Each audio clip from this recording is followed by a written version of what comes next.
listening to the podcast To Be Single or Not to Be by Shanna Montana, a podcast where we talk about the single life, dating, and relationships so you can make a decision at the end of each episode and decide to be single or not to be. That is the final question.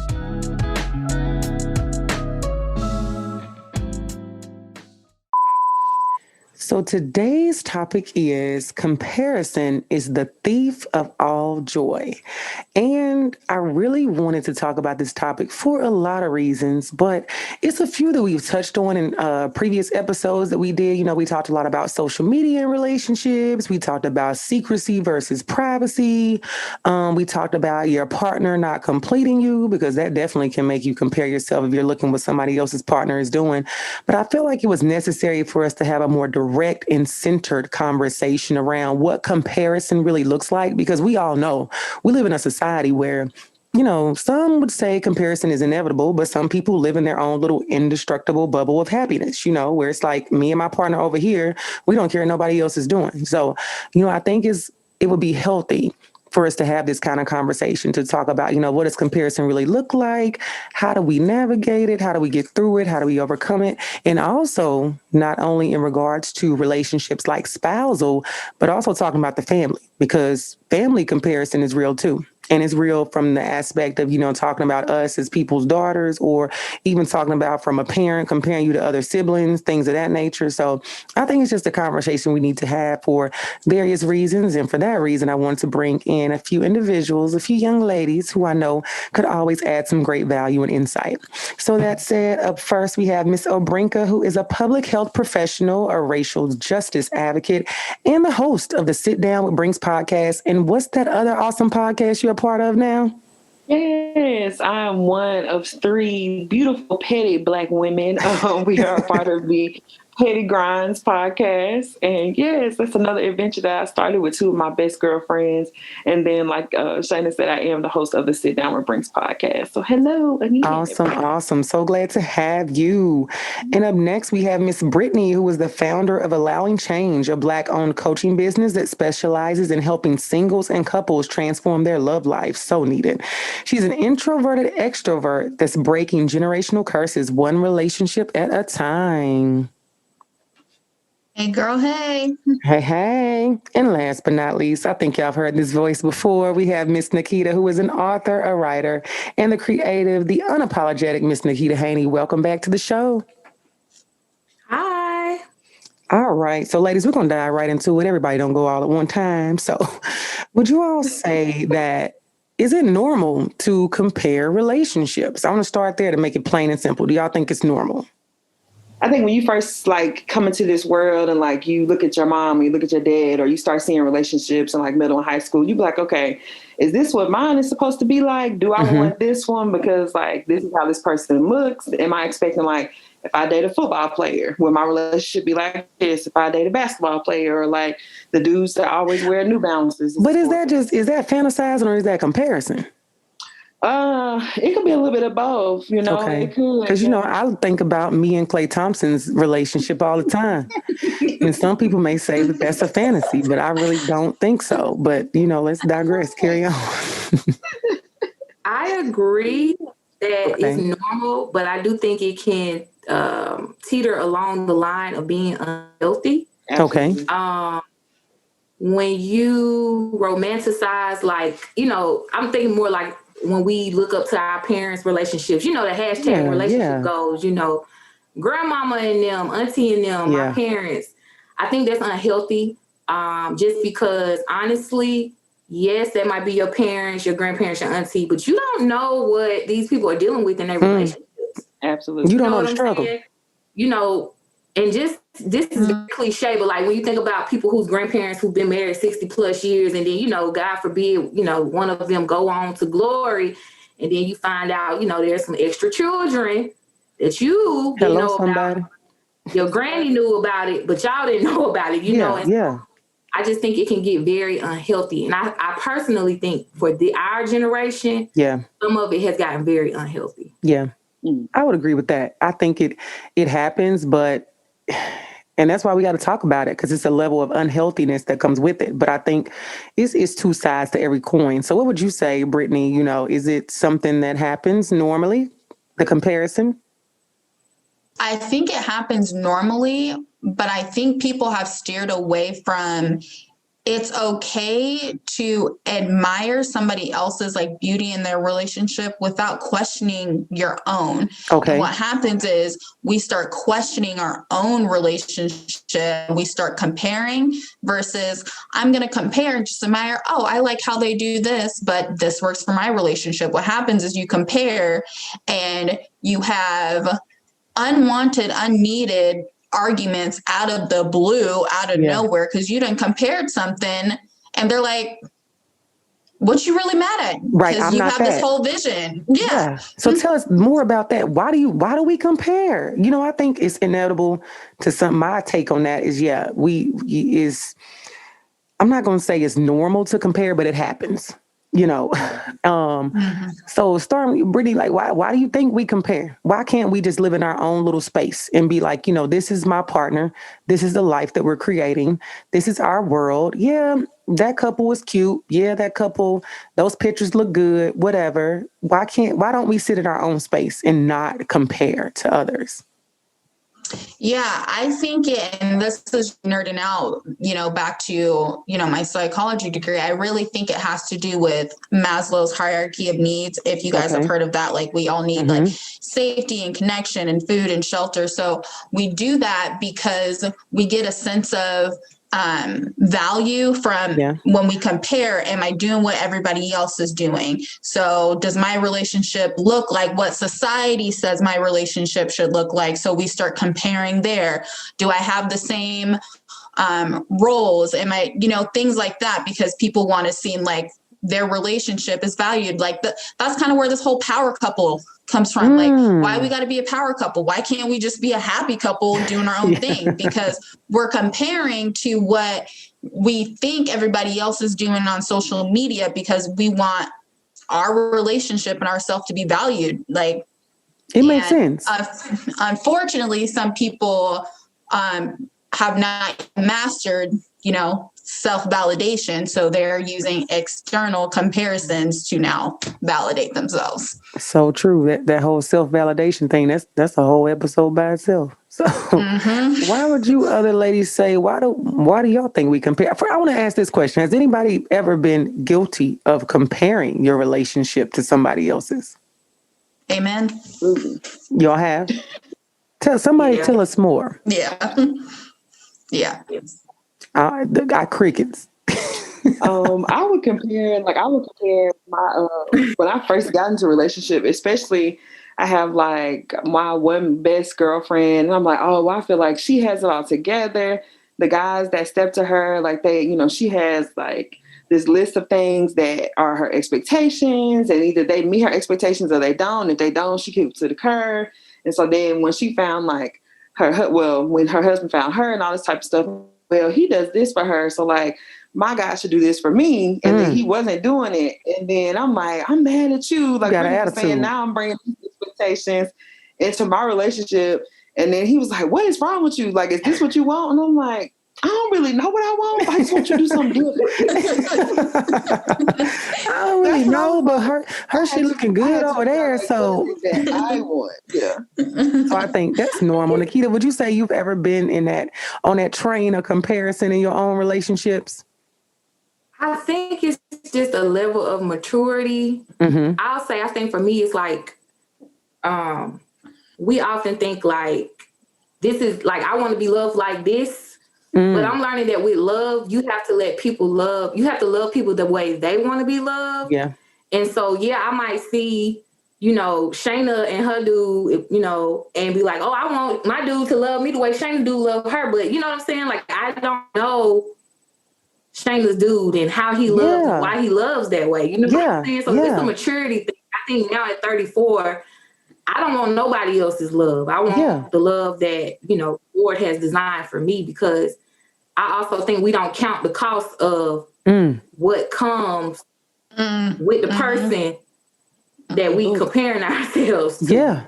Yeah. It's a lot of pros and cons. Yeah. We don't know, you might see your homegirl knew, I don't know, Gucci bag or something on the Instagram, but you don't know what happened. Hey, but he could be whipping her ass for breakfast, lunch, and dinner. We don't have no idea. Or he cheating. Okay. Or She bought the bag herself. It's a lot of variables. So you both make it seem like her dude is out here balling on her, you know. And he not. Y'all both said so much. So I think one thing is, we cannot compare. We are definitely on the outside looking in. And I think we are still on the outside looking in sometimes when it comes to our friendships, because it can still, we have conversations with our friends, but we don't always know if they're being 100% truthful or transparent with us. And it's not up to us to interrogate that. You my friend. I'm going off of face value. And then the other side of it, like Nikita said, we don't know what the cost of that love is, and we don't know what that couple or what that partner has been through or to that has brought them to that place of being able to love in that capacity. Sometimes that may look like a person going through their healing process. That may look like a person that went through a lot of trauma to get where they were. Also, the person being able to receive it in that way. Everybody is at different places in their journey. So you have to understand that and know that I cannot say I like what that looks like on the outside, but I want it on the inside when I don't really know what the inside is like. And then I think another thing that you all touched on or just made me think about, a lot of times in the past, I've been guilty of comparison, but you know what? The reason why I was comparing was because I was in mucked up situations and I was looking around and I was looking around like, oh, it looked like he treat her right. It looked like they go out. It looked like they have fun, and they very well could have been doing those things. But I was sitting in that seat of trying to compare because my relationship was so jacked up. I was just reaching for straws, trying to see, can I take a little bit from that to make this right? Can I do a little bit of what she doing to make him treat me right? When ultimately it wasn't the right fit. That was not my person. I was not supposed to be with that nigga. So it was nothing that, it was nothing that I could have done in any way, shape, form, or fashion to make that relationship formulate in the way that I wanted, even though I was doing all that comparing. So I think we can get an amen from the choir. Can y'all relate to that? Have y'all ever sat in that seat and in a negative situation made you compare, hoping that a positive change would come? Yeah, because I feel like, as a woman, when you are, I don't even say a woman, a human, because all relationships aren't, heteronormative. So we just gonna say in relationships in general. Yeah. When you settling for less than what it is that you want, we talked about that and you talked about that before on your podcast, but which is why you do begin to compare, because you like, dang, maybe if I would have waited a little longer, instead of getting desperate, letting loneliness control your narrative. Because, when you lonely, and let's keep it real, we in a pandemic now. We're going to see. I think make poor decisions. Look, and I know, we recording this in advance. It's snow days. Don't call that nigga during this snow day. Yes. It's just like loneliness makes you do some desperate things. Desperation makes you do desperate things. And I just think, I know for me in the past, when I've been in a relationship and I start comparing, it's because I know that this is not the person, but I want it to be. So I am trying to create this fairy tale in my mind. I'm like, I just want him to be the one. And it's like, God, girl, it's not though. Every sign in the world tells you it's not it. Every sign telling you it's not it. And we no, Laura, another one. Nope, send me another one. Okay. And I remember seeing this picture of like this little girl, and she had like a teddy bear or whatever, and like she was like having a conversation with God, and God had like this huge teddy bear behind her, and she was like, I don't want to give this up because I feel like this is the best thing that I've ever had. And I used to have to give myself those conversations. Like you said, Nikita, I'm sitting up here trying to make this relationship more than, baby, it's not. I'm having to pick you up for dates. You talking about some taking all this type of stuff. I just got shivers. Mufasa. My son, well, I'll pay you back. It's my birthday. I should have Oh, girl, y'all, the podcast just ended. We about to leave because she. I've been there before. It's like you have to be willing to let those things go, because like when you get to that lonely place, I had to keep telling myself like, you are alone, but you're not lonely. Like if this company is with yourself, let's be clear. You have to learn how to love yourself first before you can even expect God to send that person who you're supposed to be with. And so I always tell myself, it's like, I know that whatever God has for me is for me, and if that means I gotta wait on it, I'm gonna wait on it because I don't want to be that person that had this little teddy bear when God up here got this huge teddy bear and I'm missing out on my own blessing. Yeah, So I he was like, got let the me go whole ahead. Lion King behind your back, and you sitting here waiting. Yeah. Not the Lion King. And you know, comparison shit will get you in worse situations Oh, yeah. because you comparison you already comparing and you're like, okay, I think I want this, and you know that happens with friends because you're like, oh, she's having fun, she's having all these relationships and it's just flowing. But what happens is you done compared so much and thought up in this idea what you want, so you go and you date that type, and you're like, oh, he's really like this. And this you're is like, what was really going on. This is what was really going on. And then you start comparing it again. So then you get yourself in this cycle of comparing, and you didn't put yourself in that shitty situation. I agree. And, you know, it's something that I look at different situations I've seen, whether it be like, it could be friends or just people in society. I would say just like Facebook people, I wouldn't call them my friends, but situations that I've seen on social media where, you know, based on, I'm only going off of the post that I'm seeing. I don't know these people, you know, like that. You know, I know them in real life, but I don't know them intimately. And I'm seeing the image of what's being portrayed. And in my mind, I'm saying, you know, I would love to have that. I would love to have a man to do X, Y, Z. And then we look up, and then 2 years later, these people are divorced. And you're like, I wanted that, or that looked good on social media, or that looked good. Again, like you said, even as, you know, if it's a friend or somebody up close, I don't know your intimate, you know, the ins and outs. And, you know, people change. There's a lot of variables that go into it, but saying all that to say, you absolutely just have to be very aware and mindful, because another part of comparison is, I know in my experience, when I was comparing things, I started to have conversations with people about things that I didn't like. Like, I'll just give a real life example I was dealing with a guy who, in my opinion, was very lazy and would procrastinate about a lot of things. And so say if I'm asking this person, like, can you put this bookshelf together, or can you do this and that, things that according to gender roles, you know, you're supposed to be doing, but you know, we could put our own bookshelf up, but I'm asking you. And so you are taking like 4, 5, 6 months to put this up. And so I'm looking at this person's, you know, they boyfriend, their husband, he done damn near built the whole house in the time I done asked you to put a bookshelf up. And so when talking to this person, they're telling me, well, you know, when it comes to a man, just ask him and then just wait.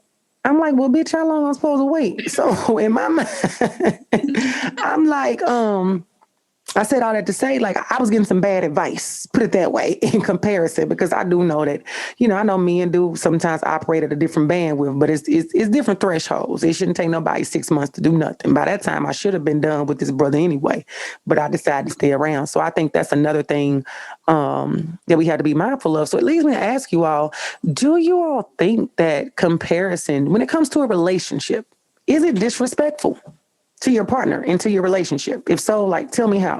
I would say it can be. I can most definitely see how it could be disrespectful, because sometimes we're having these conversations with other people about our, you know, person that we need to be having with them. You know what I mean? And so because like what you said was like a really good example, because people don't give you advice based from their personal experience. So I'm only going to tell you because what I've lived through. Same thing for Brittney, same thing for Nikita. So it's like your friend, when she was like, oh, well, just ask him and wait. That works for her guy because he'll just do it on his own. But for other people, you're going to have to be like, you know, you might have to make it into their idea. That works for me. So it's just like, you have to do, you know, those different things. But I think we ask folks based off like the shoes they walk in. So I'm sitting up here asking you, why you walking in your 5-inch heels, knowing that I'm a Vans girl. So your advice is not really going to work for me. Yeah, it's not suitable for me. Okay. I'm not going to be able to walk in your shoes. So I think sometimes you have to have those conversations with the person and be like, hey, you know, I really like you. I really like for you to put this bookcase together, but it's been 6 months. So do you just not like doing handiwork? What is it? Something, you know what I'm saying? Like having that conversation with them, because you asking everybody else and they sitting over here thinking they fine. And then you come home and you go off because they keep putting their socks on the floor. You haven't communicated. You know what I mean? And told them. So I think another part of that, for me, I think the disrespect, and you all can tell me this, what you think about this. I think disrespect may come into play depending on how you approach things, because I'm a tactful person. I would say, like, when it comes to partnerships, even when people, I would say, have done me wrong, I never really became like this disrespectful person towards them, not in the relationship. But I think it may come across as disrespect if you are very blatantly like, Obrenka man washed her car today. Why you ain't washed mine? Mm-hmm. Or Nikita man brought her flowers on Valentine's Day. 12 dozen. I mean, 3 dozen. Why I only got one? I think it becomes disrespectful when you are so direct that you like really bringing up other people, or you showing them like, look right here on Instagram, like, so-and-so man got her a bag. I think that's when it becomes disrespectful. And I know that there are people out there who really move like that. So do you all think, like, more so, I would say I agree with you, Obrenka, with what you were stating. And I'm going to add, do y'all think that that is something that can be considered disrespectful if a person's bringing up like direct examples of what they want and what they are not getting? Absolutely, because the harm in that, your intention is because you want your partner to, it sounds like basically based off the examples that you're saying, Shayna, right? Like, you want your partner to be thoughtful. Yeah. You want your partner to take initiative. Yeah. Using words like that, but instead you're causing harm, and you are conveying the message that you're not enough. This relationship is not enough, and how you show up in this relationship is not enough. You know what I'm saying? Like, words mean things. They matter. And so I think, and when you have those type of conversations and you bring up those type of examples, it can also create some deep insecurities in your partner. And that's not what you want, right? Like, I just think there's a way to have those conversations, because based on the examples you gave, Shayna, it just sounded like a woman who wants her partner to be thoughtful and intentional and take initiative. So, but I know oftentimes when we have those conversations, we come from an emotional place too. And so I do think it's helpful to think through what you want to say, because most times it's not what you say, it's how you say it. And Black women, we have a sharp tongue. Yeah. You want to be a gentle cutter. You don't want to be you want to stab nobody with your words. A gentle cutter. I love it. It's all about what you say. What am I saying? Not how I'm saying it. And I think that's important, because again, the Mississippi River of every conversation we have is communication. How are you communicating what you want? And I think that comparison takes us to a place of, you want something and you may be struggling with how to convey that message to your partner, or your partner may be struggling to receive the message because you might have said it in a different way. But I think that if you're going about it the way that I gave with the examples, where you're bringing up other people and you're bringing up other things, I know if roles were reversed, I wouldn't be prone to want to do what you're saying anyway, because it's just like, if my man coming to me saying, if he trying to tell me maybe I need to lose weight or something, and he's saying, have you seen your friend on Instagram? Nigga, that ain't about to motivate me to lose these 20 pounds. Like, that's not it, or whatever. You saw so-and-so got X amount of followers. It's all kinds of ways you could bring up stuff to tear people down in the process when you think that it ultimately is going to give you what you want. So I think overall, the biggest thing is that you would just have to be super mindful of how you are approaching things to ensure that your message is being received the way that you desire. And on that note, we'll be right back with part 2 of this conversation.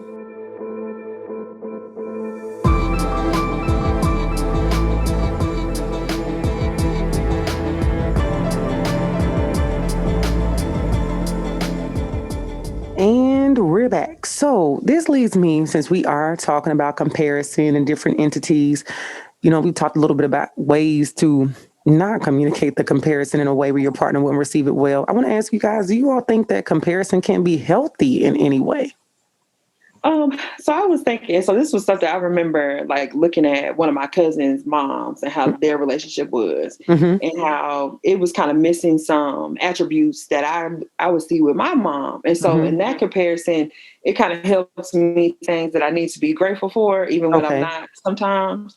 And so that's, in that instance, I feel like it can be helpful to the things that you are appreciative of, or it can be helpful. Say you were in a bad relationship and then you start seeing things that are different, that are better than the last one. Then it's like, okay, I know I didn't like when this person did this, and this, and I'm not going to accept anything less than this in my future relationships. Yeah. So I feel like it can help it can help like resustain your foundation of your morals or your expectations and remind you of the things that you know you deserve and the things that you're going to require for other relationships. So I think it can be helpful. I like that. Nikita, would you agree with that? Agree with that. Because I'm single, obviously, and when I see, relationships, that I'm like, I wish I had that. Mm-hmm. But then I learn certain things behind the scenes. I'm like, oh no, I don't want that. So it can also make you grateful for the season you are in. Yeah. Whether that be a single, relationship, engaged, married too, because I just think it gives you a different perspective. All right. So, Brittney, what do you think about that? Do you think it's a way that, comparison can be healthy? I do. I think, a good example of that is like in the church where they have certain couples mentor younger couples, especially when it comes to premarital counseling. Yeah. They are comparing to make sure that they have certain qualities and attributes that they want for, a long time commitment. So as long as it's a good example when you're comparing, then I think it can be healthy. But what do you say? Tell me this. I'm going to play a little bit of devil's advocate. When we say a good example, how do we determine what's a good example? Because I think, for some people, they may say, oh, I'm going to look at, I may get flack for this, but I like Aisha Curry. I'm going to own that. You may see people like Aisha and Steph. You may see people like, I think like Tia Mowry and Corey Hardick are a couple that I like. Mm-hmm. It's one more couple I was going to say. You Sierra and Russell, Mm-hmm. And of course, those are just celebrity couples I named that everybody knows. So, say if a person's going to take that, we definitely are 1,000% on the outside looking in. So how do we decide? Or if you wanted to go to somebody that you may know, how do we decide what we take from it and what we don't? Or do we just take what we see that we think looks good? Like, how do you determine, like, let me see what I can take from this and what I could see what I can't take from it? I think discernment. Like? Okay. Discernment is really good. I hate to make it a spiritual thing, but like discernment is real. Intuition is wisdom is real. You know what I'm saying? Like you can't. You some things you can take and some things you have to leave there. You understand what I'm saying? Like you have to know yourself and then also know your partner and the dynamics of y'all's relationship. Yeah. And I would hope that people are going to people that can provide wisdom. You know what I'm saying? Like it's one, like you got to know the difference, right? Like there are some people that you can go to and you can get some real ass advice and wisdom and insight.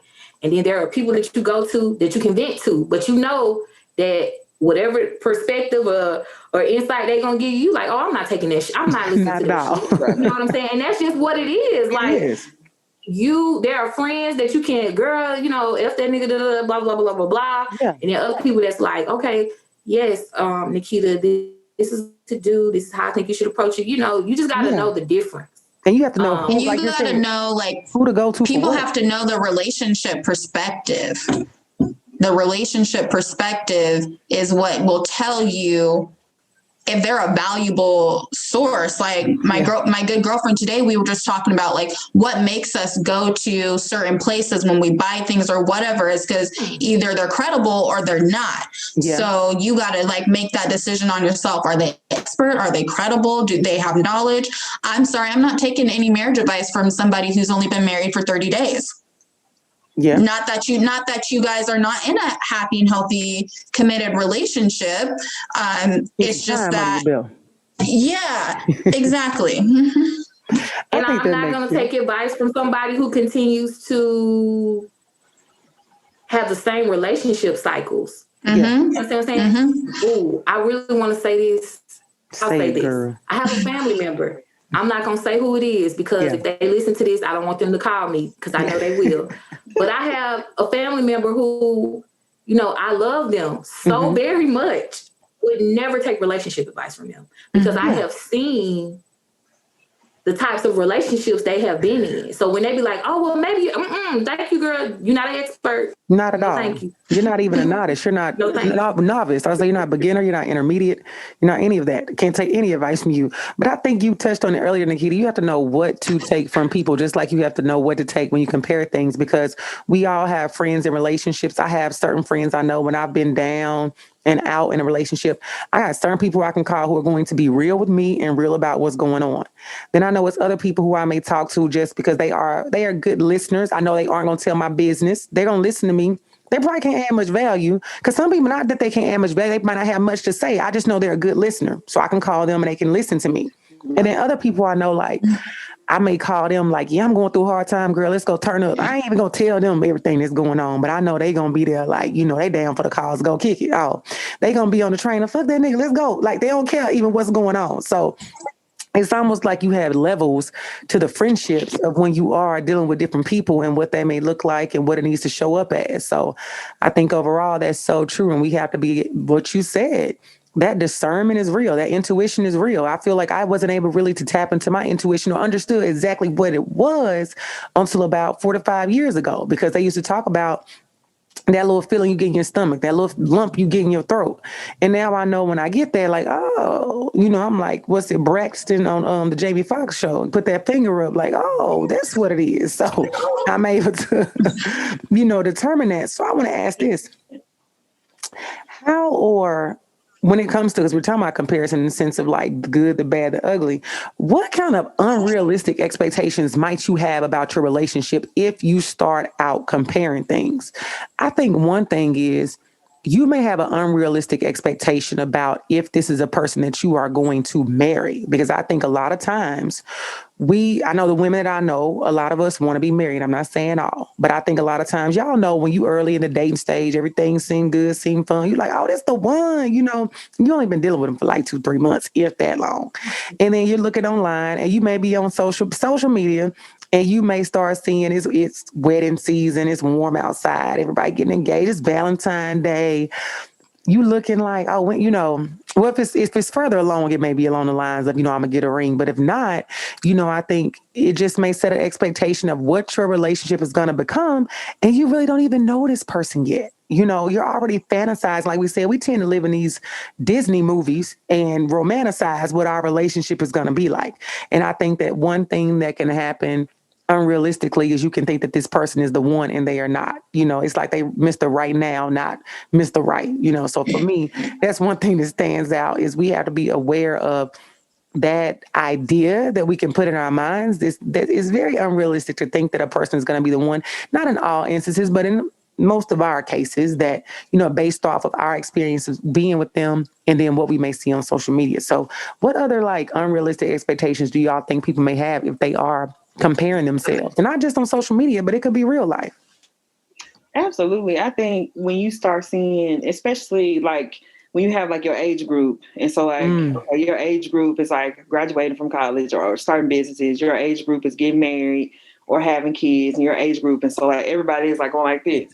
And so I was talking to my friend, and I was like, should I be thinking about having kids, or is it just my age group? Like, is it just them or is it me? And then it takes it to that point where you be like, let me have a conversation with myself and be like, self, is this something that you really want? Or is this something that you keep seeing with your friends that's in your family, with your friends that's on social media, with these celebrities? And it's like 12 dozens of roses is really nice. But it's like, I don't want this man to go rent out an aquarium for me. I just want him to take me to the park. So it's like, I did see that. I know you're talking about. Yes. And it's like, you know, a couple years ago, I'm like, oh, that is so nice. I would love for something like that. And I'm like, girl, you know, I would have been in that aquarium like, why are we in here with these fucking fish? Like, but it goes to like Nikita's point. You want somebody that's thoughtful. You want somebody that, you might be a person that likes gifts. So you want a type of gift, but it doesn't mean that you want somebody to go out and buy you a $500,000 house. Yeah. But you might want somebody to take you on a little 2 or 3, you know, 2-week vacation or something like that. So I think you have to really self-reflect. Of course, have the conversation with your person, but have a conversation with you and be like, okay, is this something that you really, really care about? Or is this something where external forces have come in and changed your mind when you really knew what you wanted to begin with. Yeah, I agree. Yeah, I feel like for females, men will set some unrealistic expectations, because once they see that their friends are settling down and their wives are at home cooking and their wives are taking care of the children and doing this, that, and the third, then as soon as they start dating somebody, they expect them to do all of this.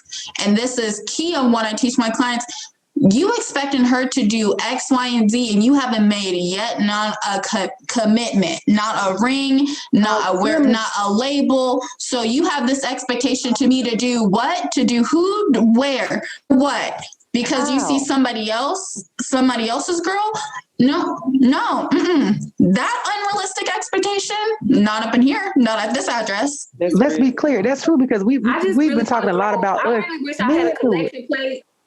You wish you had a what? Brittney, because Brittney deserves all the money. Because that was like a whole sermon. Yeah, show the emoji hands, have a clap. So put a round of applause right there and put it in there. Because I think a lot of what we've been talking about has dealt with like women. That was the one, Brittney. Of course, because we're women, but men do it too. And Nikita, would you say you've had experience with that? Have you had experience with men projecting their unrealistic expectations on you? Yes, I've had. So, when you introduced me, you talk about how I'm a writer, I'm a creative. Mm-hmm. I'm very ambitious. I have a lot of like goals and dreams, things like that, right? Like, I'm not saying that I don't want a man to be a part of that. And men have said to me, well, you be doing too much. You're trying to, I need you to be at home cooking for me, cleaning and da-da-da. And I know that gender roles is a real thing. And there are people who subscribe to that. Once upon a time in my life, I did too. Yeah. But I don't. Yeah. If I'm, I want to be a best-selling author one day. I'm putting that in the atmosphere. It's going to happen. So if I'm on a book tour or, I have things to do and I come home and I'm tired and you like, well, what's for dinner? I'm like, well, if you was hungry, why you didn't cook or order something? You should have cooked for us. Why is the expectation that you got to have a hot meal on the stove when you come through the door? If you are hungry, sir, you need to cook. And I guarantee, a lot of men was like, well, my mama this and mama, you can marry your mama. I'm not trying to be your mama. Yeah, I'm not trying at all. To be your partner. You know what I'm saying? You can't fuck on your mama. So, I mean, it's like, what are we talking about? Take it. Look, you speak. So I just want men to understand that there are individuals who subscribe to those certain types of dynamics in a relationship. Yeah. But the most important part is for you to have a conversation about your expectations. You know what I'm saying? Like, what does that look like? But don't come at me talking about, well, you need to be cooking and cleaning, barefoot and pregnant. You don't even know if I can have kids. You don't even be talking like that. You know what I'm saying? So yes, I'm not her. I will do those things, but I don't think the expectation should be, I need to be doing those things every single day. Yeah. Absolutely. And it's like, if you're requiring all that stuff, what are you doing in return? Like, are you out there getting the money or whatever to be able to sustain me staying in the house and having all these kids and doing all this stuff? Like, what are you doing to where this is a bit where we got some reciprocity? As Lauryn Hill said, like, I need to make sure that we on the same, playing field. Because like Nikita said, if we don't have those dynamics, we don't have those understandings with those dynamics in a relationship, it's not going to work, because you have this fantasy of what you think it's going to be.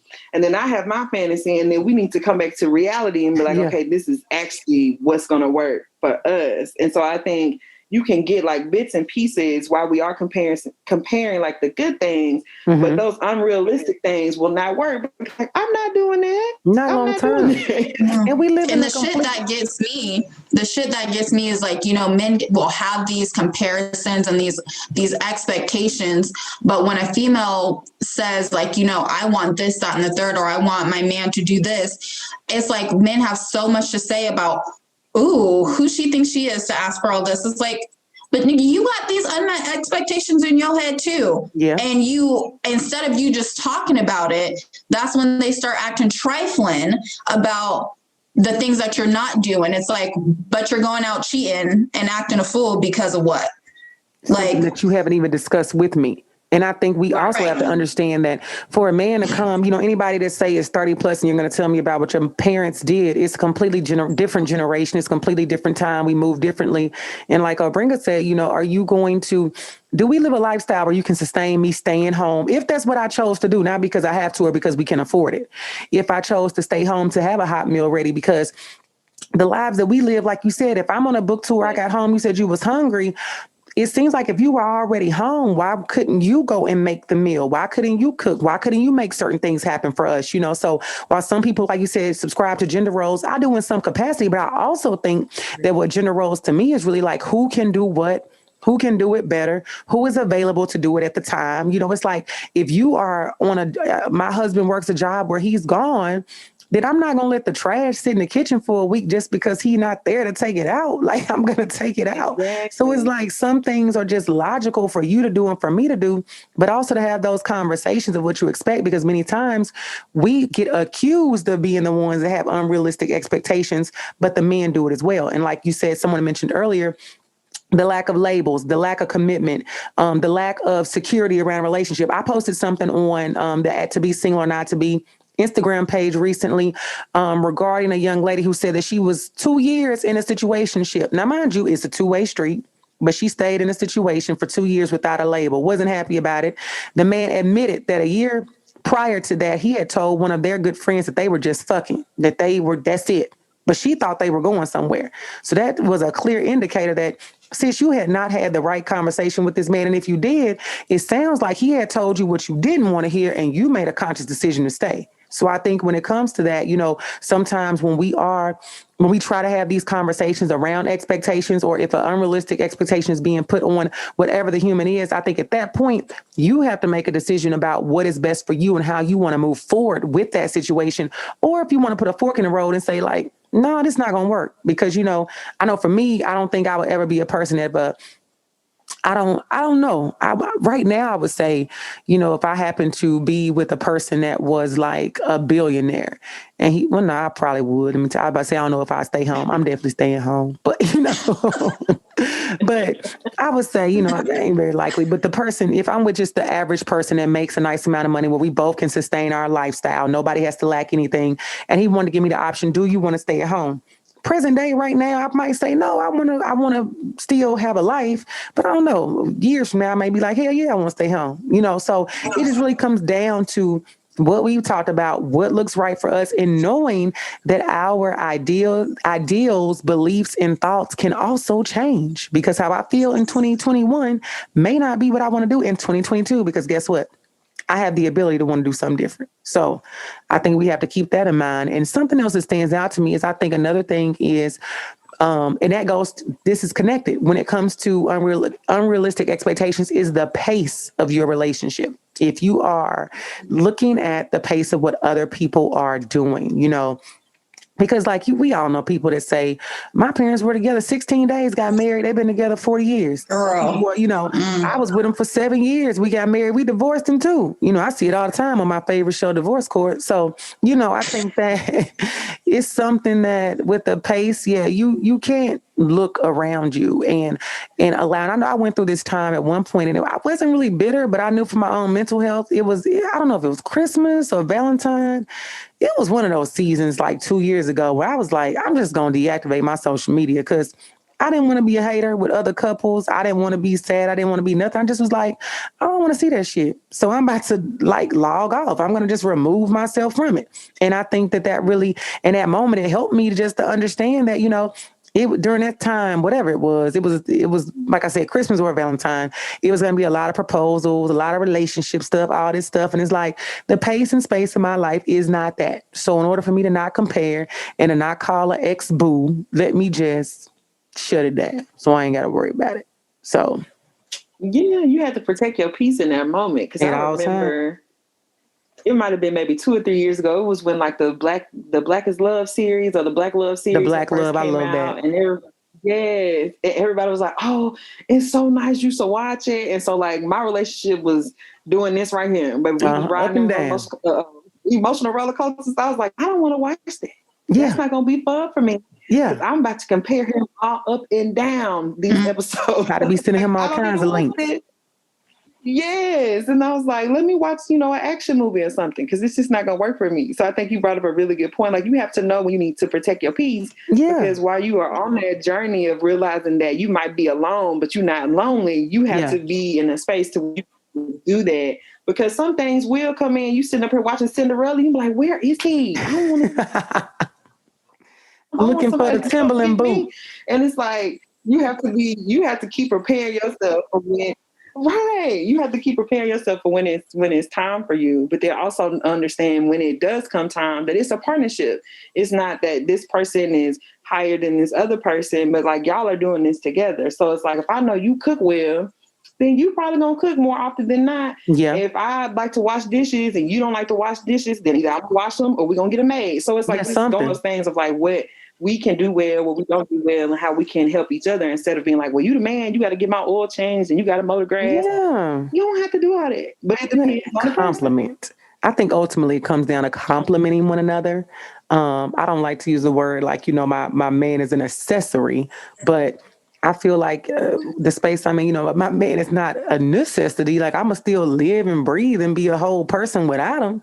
But I think that you still compliment me in some way. And that's what I want you to compliment me, because ultimately you can't fully complete me, because I think that we go through this life and we have to live a whole life. I think it's a life that we live to become whole, essentially, because we're constantly building and growing as we grow up in this world, and the person you're with adds to you. It's almost like we talked about on another episode, Brittney, I think you were on with the whole, Nikita, you might have been on that one too, about the difference between being independent, dependent, and being interdependent. And I think that's what it comes down to, is that interdependency is what's going to be what helps you to survive. And also, I think what'll help you to not be such a comparison freak, because it's so easy, especially during the bad times. And you mentioned that, the comparison of timelines, like your friends are really good at doing that for you, because social media will say, well, they got together and then they got engaged and then they moved in. And so people start to compare, like, this is where we should be at in our relationship. Yeah. And once you realize, like, okay, this is how we complement each other, we don't need to compare to that. And, I can advocate for that, because even once I got in my relationship, I was living on my own, then I moved again, and people are, why are you moving to a new place? Why don't you guys just move in together? It's like, because I want my townhouse. This is the townhouse that I wanted. This was the goal I set for myself. So I'm moving up to where I want to be. Right. When I feel like it's ready for us to move in together, then I'll make that. But I'm not going to go and put my deposit down on this townhouse because everybody else is moving in. So your friends are good at that too, and you have to set the boundary for your own relationship. Like, don't compare me to what Karen and Joe are doing. Like, this is what we're doing over here, and it works for us. Let's be clear.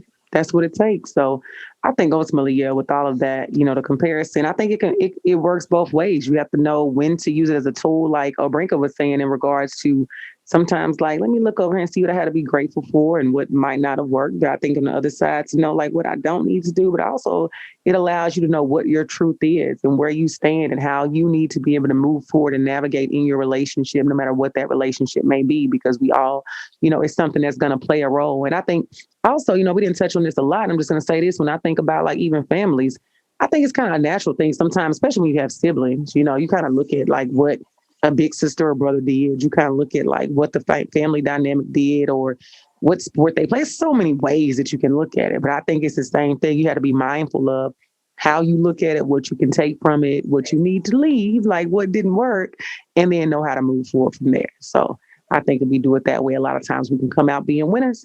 And on that note, we'll be right back with the Living Single segment.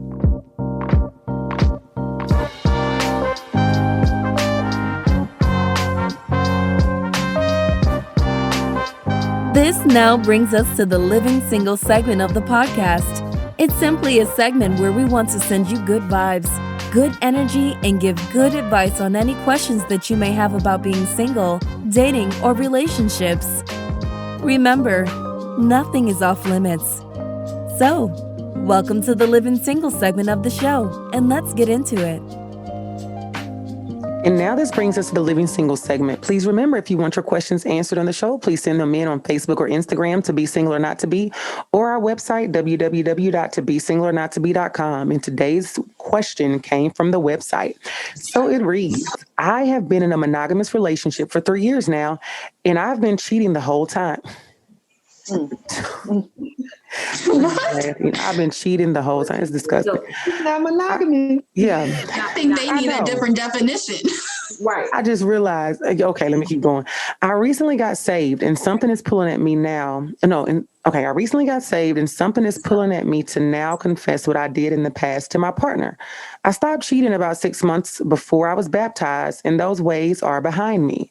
However, this is eating me up. So, should I confess what I've done to this woman or not? If you all say no, how do I live with myself? So let's do a round table. I'm going to start with you, Nikita. Do you think this brother need to, yes, brother, you need to fess up?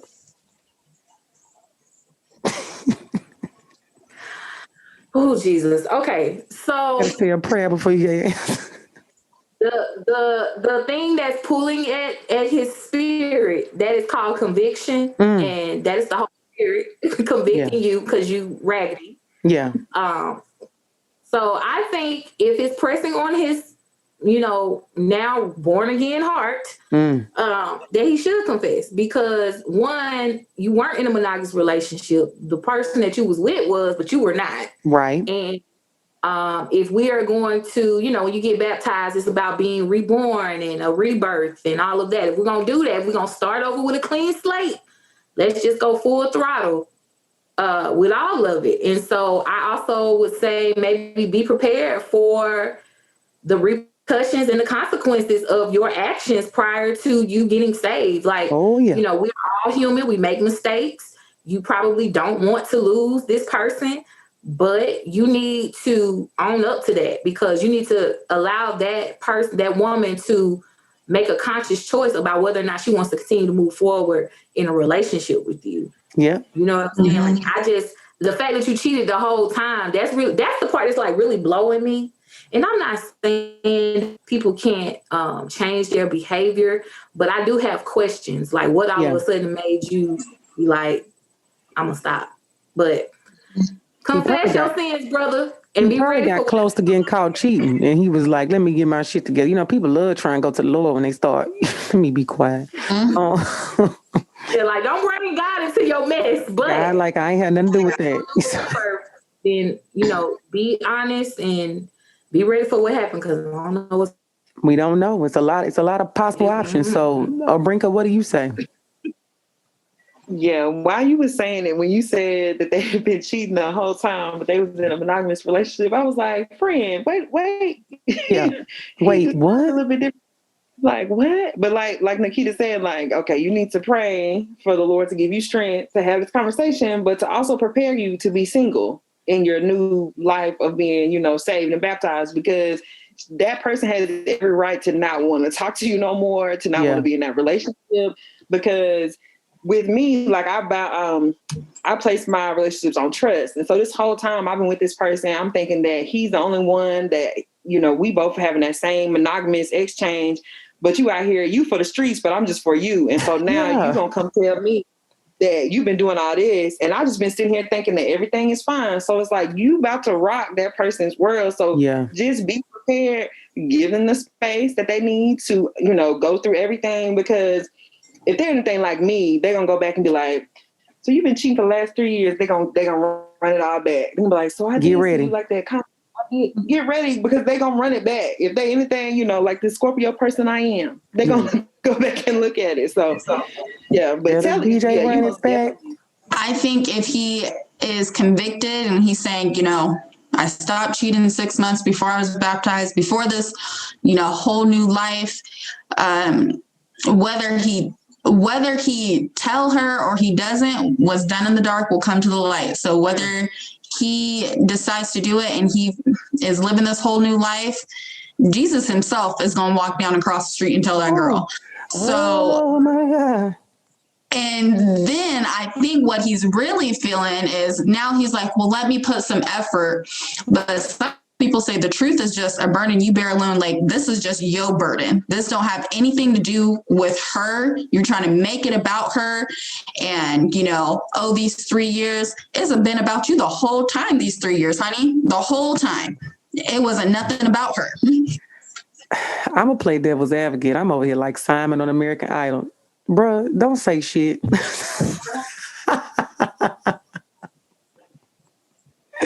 The Lord knows your heart. So let me tell you something. I lost this battle 3-1. The consensus is you need to tell. And I think you do for real. But if you summon your shana now, it's like, I don't know. Sis, if sis decides to stay with you, you probably need to leave because she's going to kill you. Is what's going to And then the other side of it is that if she decides to stay with you, that tells you she has so much trauma and issues that she needs to heal, because only a traumatized, fucked up person is going to stay with somebody that cheated on them for 3 years. And for you to say, I was in a monogamous relationship and I cheated for 3 years, you probably were having like unprotected sex with all these people, because I know you was having sex. And so not only have you put her like in so many ways of harm, like it's so hard to come back from this. So I would say, of course the consensus is you need to go, you need to exit stage left. You need to tell her like, I'm leaving you and this is why, and then just leave. And then you need to like just go to therapy, take care of that, block her number in case she loses her mind and tries to contact you again, and make sure that you block her on all social media. Because sometimes, we lose our minds, we try to reach out, but we don't know this young lady. We don't even know you like that. But she don't deserve what you have taken her through. So you need to go. But like, if you gonna stay, just know, one, you going to hell. No, I'm not. So the other side of that is, if you gonna stay, I don't, like everybody said, you feel convicted. If you stay, I don't know what's gonna happen. Like, your karma gonna be, if you decide after hearing this episode that like you gonna stay, you gonna trip outside, you gonna walk outside, trip and like chip your front tooth like Fabulous, and then you gonna like wreck your car. It's gonna be just like so much karma. I'm sure that's what made you write in, was already the stuff that's happening to you. So, bro, you knew the answer before you wrote in. So, I appreciate you writing into the podcast. We let you know what you got to do. Go talk to Jesus, and then go tell that girl you about to leave, and leave her the fuck alone forever. So that said, if you want to have your questions answered, y'all know where to send it. And brother, you better not ever write back in and tell us if you still in the land. We want to know what happened. We won't. I want to start telling the people right in. We need to know what happened after the fact. We tired of getting left hanging. We want to know we have to have a whole episode. What happened with our advice? So on that note, again, remember you can send them into the website, www.tobesingleornottobe.com, or Facebook or Instagram. And we'll be right back with the resolution.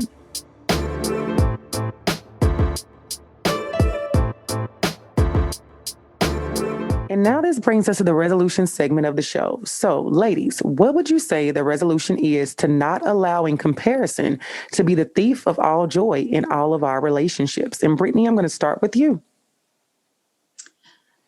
For me, I would say the key is to remind yourself that nobody else is in the relationship but you and that person. Mm-hmm.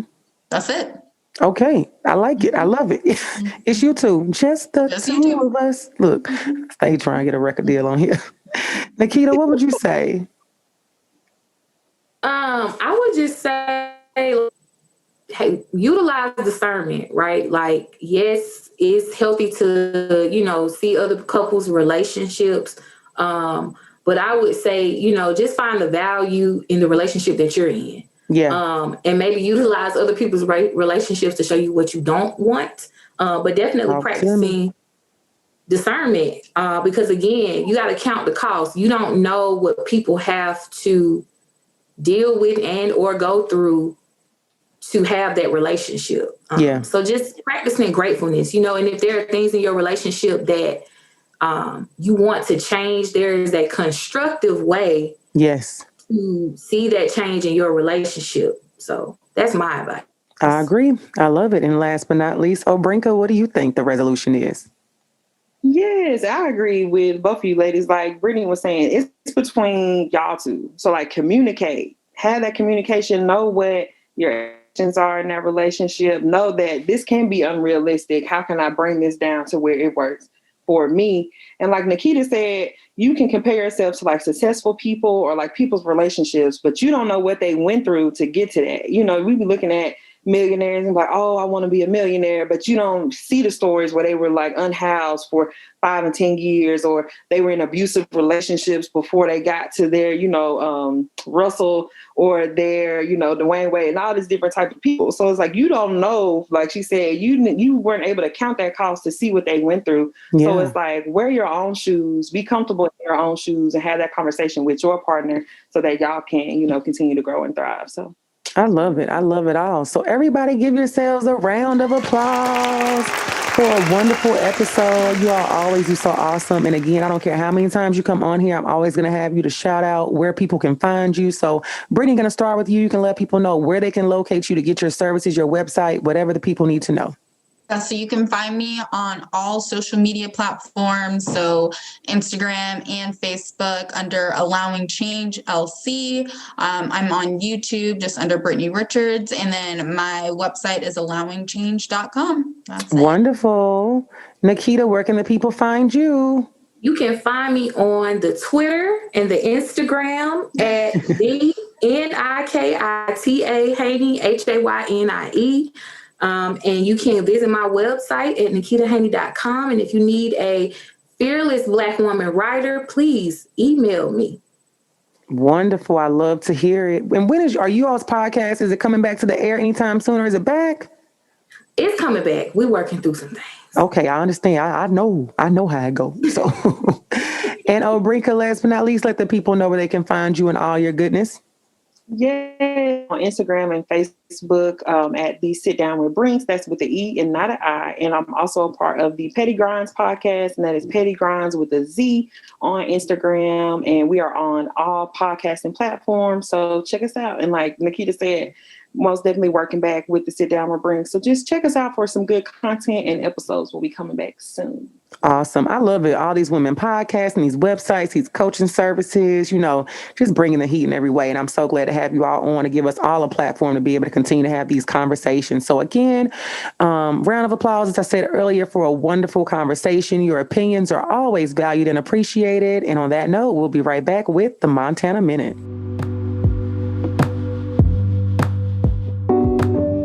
And now this brings us to the Montana Minute. The first thing, what joy will you really find in comparing any part of your relationship to another one when you are trying to create the love you personally desire?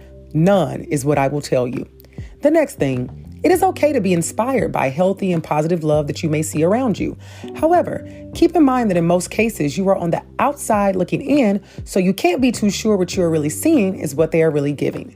And the last thing, it is all about balance. Work on creating a love vision with your partner that you two can sustain over time and be your own healthy relationship goals. So be sure that you are following us on Instagram, as we have a new apparel release of the Love Collection, Drop 2, coming soon, and we do not want you to miss it. So now I leave you to decide, to be single or not to be. That is the final question. Signing off, yours truly, Shanna Montana.